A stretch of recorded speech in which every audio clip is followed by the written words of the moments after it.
मेरे प्यारे प्यारे दोस्तों, कैसे हो आप लोग। उम्मीद करती हूँ सब खैरियत से होंगे। स्वागत है आप सभी का मेरे YouTube channel Bulbul life style and Indian blogger में। तो यहाँ पे देख लीजिए आज नाश्ते में क्या क्या बनाया है भाई। आज बनाया मैंने पोहा और हलवा और साथ में चाय। तो ये तीनों चीज़ें आज हमने बनाई हैं। और बस ये देख लीजिए मैं आटे का हलवा बना रही हूँ। और ये आटे का हलवा जो है कि इतना ज़्यादा टेस्टी लगता है ना, एकदम दानेदार हलवा बनता है। जैसे मूंग की दाल का हलवा होता है ना, उसी तरीके से ये वाला हलवा भी बनता है। और खाने में बहुत ज़्यादा यम्मी होता है। तो इसकी रेसिपी मैं आप लोगों को नहीं दे रही हूँ। अगर आप लोगों को चाहिए तो मुझे कमेंट करके बताना, तो मैं आटे का दानेदार हलवे की रेसिपी मैं आप लोगों को दे दूँगी।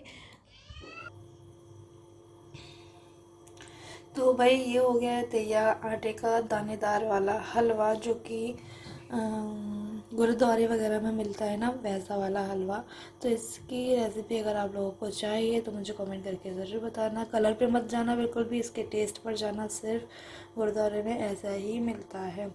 और बस यहाँ पे हमारी चाय और पोहा भी तैयार है। तो आ जाइए आप लोग भी हमारे साथ में नाश्ता करने के लिए। तो काफ़ी टाइम के बाद मैं आप लोगों से यहाँ अपने सोफ़े पे बैठ कर के बात कर रही हूँ, क्योंकि बहुत दिन हो गए मैंने यहाँ पे बैठकर आप लोगों से बात नहीं करी थी। और आप लोगों को बहुत ज़्यादा ज़रूरी मुझे बात बतानी है कि भाई अपना ख्याल बहुत अच्छे से रखें। कोविड-19 चल रहा है अभी, सर्दियों की वजह से और ज़्यादा फैल रहा है, आप लोगों ने न्यूज़ सुनते ही होंगे।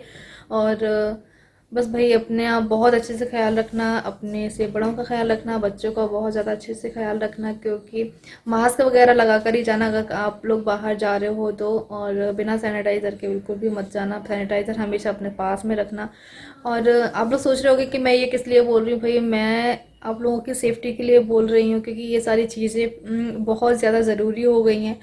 और एक बात मैं आप लोगों को बताऊं कि आज सुबह सुबह मैं पापा जी के नाश्ता देने के लिए गई थी, तो पापा जी बहुत ज़्यादा उदास थे। मतलब उनकी आंखों में भी आंसू थे। और जब मैं उनके लिए नाश्ता लेकर के गई तो उन्होंने मना कर दिया कि मुझे नहीं खाना है बेटा, मेरा मन नहीं हो रहा है अभी, तो तुम ले जाओ, फिर मैं बाद में मेरा मन अगर ठीक हो जाएगा तो फिर मैं खा लूँगा। तो फिर मैंने पूछा उनसे ऐसा क्या हो गया पापा जी, उनकी आंखों में भी आंसू थे। तो मैं एकदम से घबरा गई। मतलब फिर मैं जल्दी से, फिर उन्होंने मना कर दिया था तो फिर नाश्ता मैं ऊपर लेकर के आ गई थी। मैं ज़्यादा बोल भी नहीं सकती हूँ, मैंने सिर्फ 2-3 बार ही बोला पापा जी ले लो ना, ऐसा क्या हो गया, आप इतना उदास क्यों हो। ये वॉशरूम में थे तो फिर मैंने इनसे बोला कि पापा जी मतलब आंखों में आंसू हैं उनके, ऐसा क्या हो गया, इनसे पूछो तो मतलब अचानक से ऐसा क्या हो गया। क्योंकि वो मॉर्निंग वॉक के लिए जाते हैं तो फिर वहाँ से ही आए थे। तो फिर अभी तो ये नीचे ही गए हुए हैं, मुझे नहीं पता है कि इनके और पापा जी की क्या बात हुई है, मुझे नहीं पता है। तो देखते हैं जब ये ऊपर आएंगे तब फिर मुझे बताएंगे, मैं उनसे पूछूंगी कि ऐसा क्यों। चलो ये भी आ गए हैं, यही बताएंगे क्यों क्यों उदास थे पापा जी इतना। अरे उनके फ्रेंड नहीं है? कौन? वही अभी झांसी गए थे, बताया था मैंने। झांसी गए थे। अच्छा वो अंकल है ना, हाँ उनका। सीमा जी के यहाँ पे गए थे हाँ वो वो गए थे। तो उनको लास्ट। उनको वो हो गया था ना, कोविड-19 बताया था मैंने, भोपाल में एडमिट है। हम्म। तो वो एक्सपायर हो गए। अच्छा। तो इसलिए वो पापा के बचपन के दोस्त हैं, तो लगता है ना वो। तो अभी वो घूमने गए हुए थे। तो हम्म। उनके कोई फ्रेंड ने बताया कि वो रात में उनका एक्सपायर हो गए वो, तो हम्म। उसी चक्कर में तब से पापा सैड ही हैं। तो मैं गया, समझाया है उनको। वही तो मैं एकदम गई थी ना नाश्ते देने, तो उन्होंने मना कर दिया कि नहीं मेरा मन नहीं है, और एकदम से आंखों में आंसू हाँ आ गए उनके और बचपन के उनके फ्रेंड है मतलब। ना, वो बहुत अच्छी है और लगता है ना। नहीं यार ये तो बहुत गलत हुआ। और पिछली बार पता है हमारी सीमा बाजी के घर पे भी गए हुए थे वो, है ना, हाँ डॉक्टर के मिलने। कि बाबा जी का इलाज वहीं चल रहा है हाँ झांसी में, झांसी आप में लोगों को चला। सबको पता ही है कि उनका इलाज वहीं चल रहा है। तो फिर वो भी उनके साथ में ही गए हुए थे। पता तो चला। पापा को कब पता चला था फिर इस बारे पापा में? भी घूमने गए थे ना, तो कोई फ्रेंड मिला होगा उनका। हम्म। वो भी जाते थे साथ में घूमने। हाँ हाँ। तो उनके पास फोन आया हुआ उनका, उनकी लड़की का किसी का या कुछ। वही तो, इंसान की जिंदगी मौत का कोई भरोसा नहीं है, कभी भी इंसान कुछ भी हो सकता है। पापा ने फोन लगाया उनकी लड़की को, तो बोल रहे हैं कि बॉडी भी नहीं दे रहे हैं उनकी। अच्छा। हाँ कोविड-19 उससे हुआ है, कोरोना कुछ से। दिन पहले तो बता रहे थे पापा कि अच्छे हो गए हैं, अब तो थोड़ा बहुत खाना पीना भी स्टार्ट कर दिया है, दलिया वगैरह। लेकिन अचानक एकदम रात में एकदम उनकी घबराहट सी हुई और फिर एकदम साइलेंट अटैक कह सकते हैं या कुछ भी। ये साइलेंट अटैक बहुत मतलब आजकल बहुत मामूली सी चीज़ हो गई है। अच्छा खासा इंसान बैठा रहता है और साइलेंट अटैक आ जाता है और तुरंत मतलब ऐसा हो जाता है। मेरी एक फ्रेंड है लक्ष्मी यादव, जिसकी सगाई में मैं गई हुई थी ना, तो उसके पापा भी कुछ दिन पहले एक्सपायर हो गए हैं। उनको भी साइलेंट अटैक ही आया हुआ था। तो मतलब साइलेंट अटैक से ही सभी लोग मतलब ज़्यादातर हो रहा है ऐसा। यही है कि अपने सबके साथ में अच्छे से रहो, सबके साथ में अच्छे से बोलो, बस यही रह गया ज़िंदगी में, और कुछ नहीं है ना। तो तभी मैं आप लोगों से बोल रही हूँ, आप लोग बहुत अच्छे से अपना ख्याल रखना और सबका ख्याल रखना। और अगर बाहर जा रहे हो तो सैनिटाइज़र ज़रूर से लेकर जाना और मास्क भी लगा करके जाना। भाई ऐसे ही मत समझना कि कोविड-19 आजकल बहुत ज़्यादा चल रहा है। न्यूज़ में आप लोग हर टाइम पे सुनते ही होते होगे, है ना। तो बस यही आप लोगों को बताना था मुझे।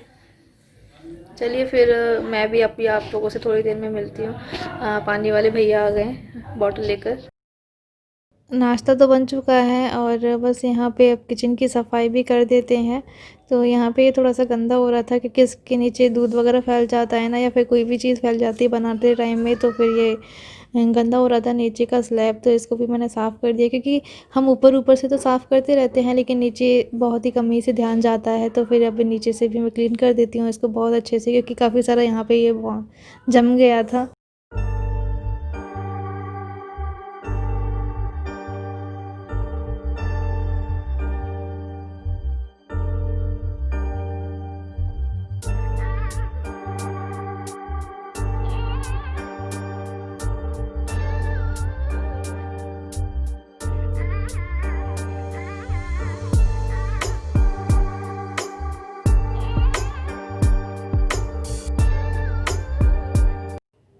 तो बस गैस भी अभी साफ़ हो चुकी है। इसको मैंने अच्छे से तार वाले जूने से साफ़ कर दिया था, उसके ऊपर से गीला कपड़ा फेर दिया था और इस तरीके से ये साफ़ हो गई है।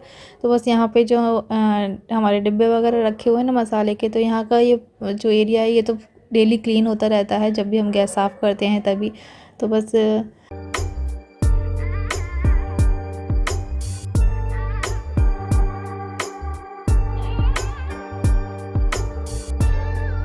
बस यहाँ पे अभी मैं इसको भी लगा देती हूँ, इस स्टैंड को। और ये देख लीजिए यहाँ पे अभी मैं थोड़ा सा क्लीन कर रही हूँ नीचे से।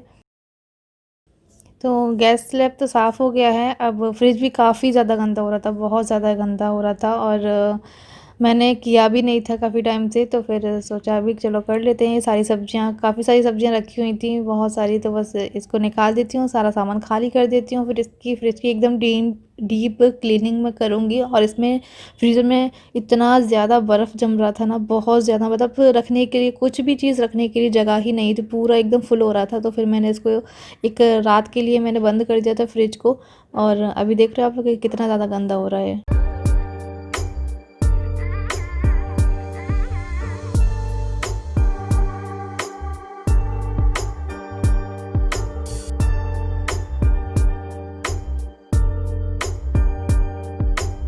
बस यहाँ पे देख लीजिए अभी बर्फ़ तो सारी मेल्ट हो चुकी है, और मैंने काफ़ी सारी बस बर्फ़ इसमें ना ऐसे नीचे गिर गई थी, तो फिर मैंने इसको उठा के बाहर फेंक दिया है। और पूरी रात भर में भी बर्फ़ नहीं पिघल पाई थी। अभी आप देख रहे हो नाश्ता वाश्ता करने के बाद में ही मैं जैसे इसको साफ़ कर रही हूँ। बस यहाँ पे देख लीजिए सारा सामान मैंने निकाल दिया है। अब ये दे दूँगी आंटी को, क्योंकि आंटी भी आ चुकी हैं, और मैं कर लेती हूँ फ्रिज की सफाई।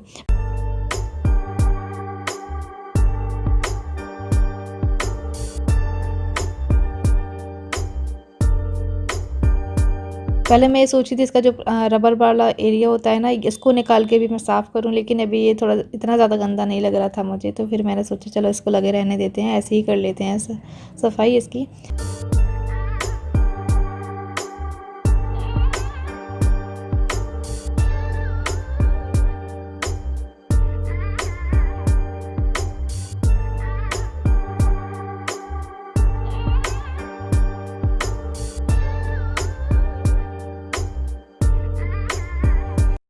अच्छा, आप लोग मुझे कमेंट करके बताना कि आप लोग फ्रिज को किस तरह से साफ़ करते हो, क्या चीज़ इस्तेमाल करते हो फ्रिज को साफ़ करने के लिए।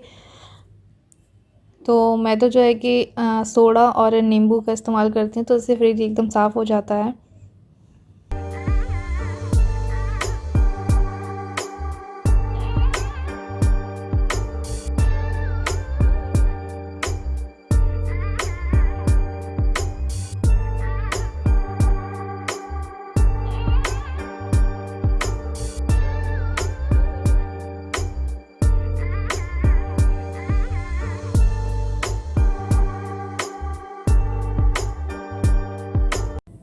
तो अब जो है कि फ्रिज एकदम लग रहा है हमारा चकाचक। और कुछ सब्जियां जो है कि मुझे हटानी थी, मतलब थोड़ा सा फ्रिज अब थोड़ा खाली खाली सा लग रहा है, बाकी सारा पूरा फ्रिज बहुत ज़्यादा भरा हुआ लग रहा था। और बस यहाँ पे अभी ये सारा सब कुछ सेट कर देती हूँ, क्योंकि आंटी ने धो दिए तो एकदम सूख गए हैं।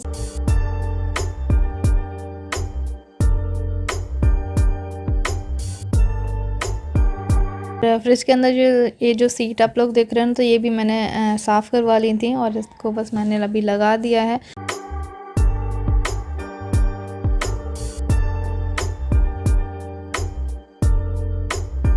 और मैं बोर्ड को टांगने की कोशिश कर रही थी, लेकिन यहाँ पे कोई भी कील वगैरह नहीं लगी थी, तो मैंने बोर्ड को ऊपर ही रख दिया, तो ये फ्रिज साफ़ हो गया है।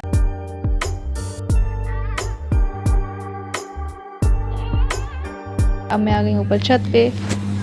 तो यहाँ पे जो है कि अभी कपड़ों की धुलाई चल रही है, और बस कुछ मशीन में कपड़े डले हुए हैं और कुछ मैंने यहाँ पे धुलने के लिए रख दिए हैं। तो बेडशीट वगैरह हैं और साथ में हैं सोफ़ा कवर वगैरह। तो बस मैं यहाँ छत की झाड़ू भी नहीं लगी थी, तो यहाँ छत की भी झाड़ू लगा दी है, क्योंकि एकदम साफ़ लग रहा है।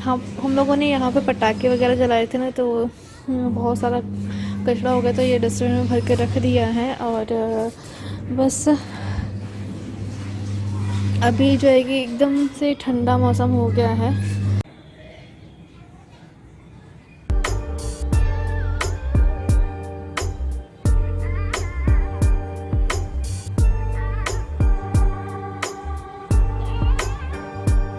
और अभी मैं जाऊंगी नीचे खाना बनाने के लिए, क्योंकि खाना अभी तक मैंने नहीं बनाया है। तो देखते हैं कपड़े सूख भी पाते हैं या नहीं। और काफ़ी सारे कपड़े अभी नीचे भी रखे हुए हैं, ये बेडशीट वगैरह। तो यहाँ पे मैं बना रही हूँ कढ़ी और रोटी, क्योंकि पापा ने कल ही बोल दिया था कि कढ़ी बना लेना।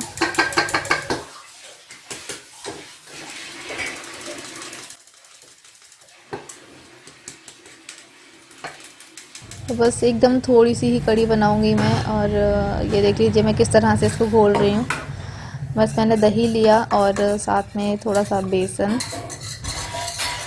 तो बेसन हो गया था ख़त्म, मैंने डिब्बे में आज देखा तो मुझे नहीं मिला, तो फिर मैंने मार्केट से ही मंगवा लिया था।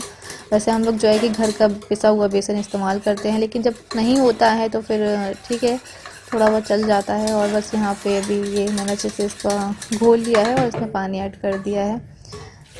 और ज़्यादा खट्टी कढ़ी मुझे बिल्कुल भी पसंद नहीं है, जो दांतों हाथों में लगे एकदम खट्टा खट्टा सा हो जाता है पूरा मुँह। तो एकदम लाइट सी, हाँ कढ़ी थोड़ी सी खट्टी अच्छी लगती है, लेकिन एकदम लाइट सी, वो ज़्यादा खट्टी होती है तो अच्छी नहीं लगती है। और बस यहाँ पे देख लीजिए मैंने घोल कर इसको रख दिया है। और अभी मैं पकौड़ी के लिए बेसन छान रही हूँ। और कढ़ी भी काफ़ी टाइप की बनती हैं, जैसे कोई जो है कि पकौड़ी वाली बनाते हैं, कोई बूंदी वाली बनाते हैं, कोई पालक की कढ़ी। अच्छा, आप लोगों ने पालक की कढ़ी खाई है क्या? मुझे बहुत ज़्यादा अच्छी लगती है पालक की कढ़ी।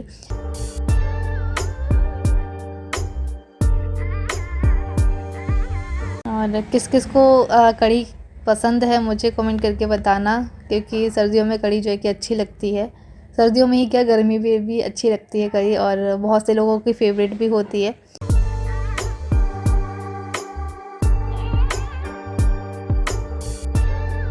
और बस यहाँ पे देख लीजिए अभी कढ़ी में जब तक उबाल आ जाएगा तब तक आप इसको चलाते रहेंगे। अगर इसको चलाएंगे नहीं तो ये फटने का डर रहता है, कढ़ी फट जाएगी, इसलिए इसको लगातार चलाते रहना पड़ता है। और यहाँ पे मैं मिर्च को धो लिया है मैंने, और यहाँ पे जो है कि बेसन को मैं घोल रही हूँ पकौड़ी के लिए। तो इसमें मैंने थोड़ा सा अजवाइन और जीरा डाला है, और नमक और हल्दी पाउडर डाला है, और इसमें थोड़ी सी मिर्च मैं कट करके डाल देती हूँ, और थोड़ी सी मैं प्याज भी इसमें कट करूँगी। और हरी मिर्च जो है कि कढ़ी में इस टाइप से काट कर डालते हैं ना, तो ये भी अच्छी लगती है।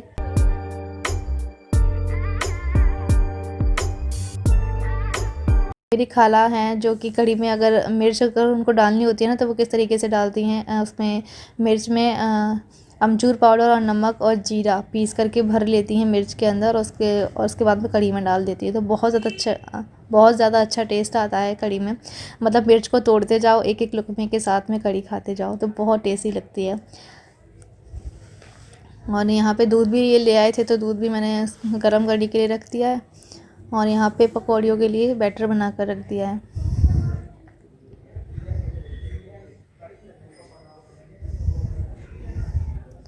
तो जब तक कढ़ी हमारी खदक रही, क्योंकि कढ़ी बनने में टाइम लगता है, तो आंटी जो है कि ऊपर का काम तो कर रही थी लेकिन नीचे का ये धुलवाना था मुझे।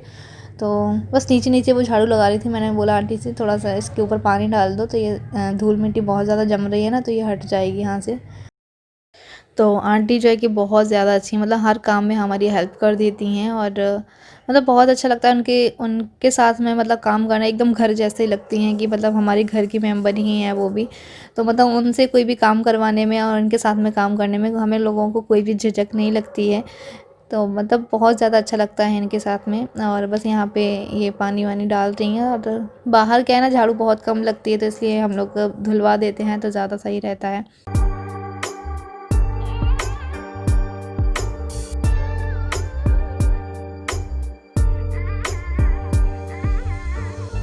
बस यहाँ पे कढ़ी आज बनाई जा रही है।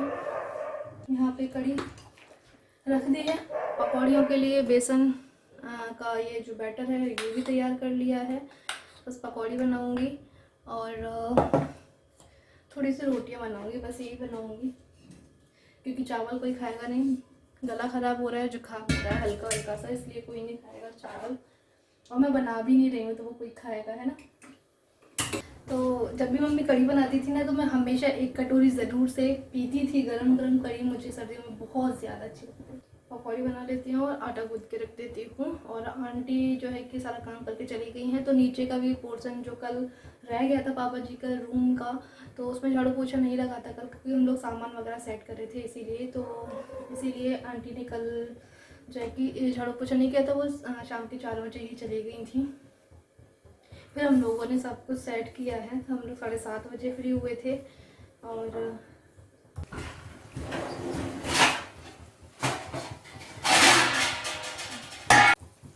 बस यहाँ पे कढ़ी तब तक उबल रही है, तब तक सोचा कि पकौड़ियाँ भी बना लेते हैं, तो सारा काम फटाफट फटाफट से हो जाएगा, है ना।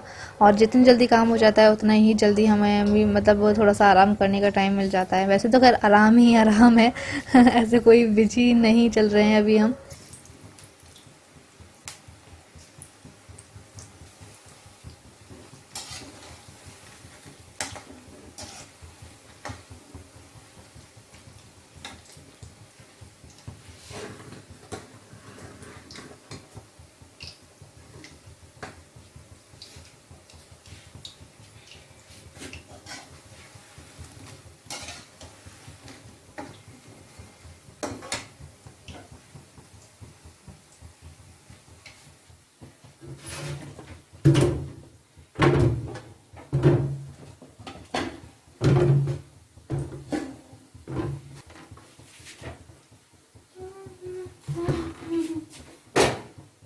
कढ़ी जब तक उबल रही है हमारी, तब तक पकौड़ियाँ भी सिक गई हैं, और उसके बाद मैं यहाँ पे रोटियाँ भी अभी मैं बना लेती हूँ। उसके बाद लगाऊंगी कढ़ी में तड़का, और वो मैं किस तरह से लगाती हूँ वो मैं आप लोगों को दिखा देती हूँ।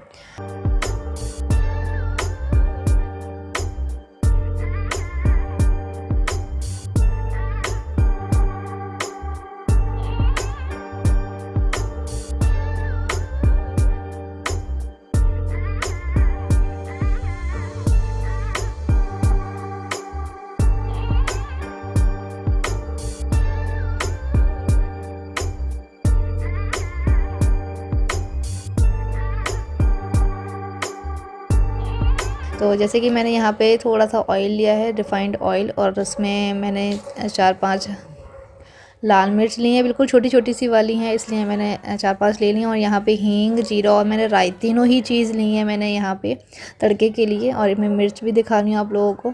तो सबसे पहले अगर ऑयल गर्म हो जाए, उसके बाद में हमें जीरा, हींग और राई डाल देना है, और उसके बाद में लाल मिर्च डाल देना है, उसका तड़का लगा देना है। इस तरह से हमारी कढ़ी का तड़का हो जाता है रेडी।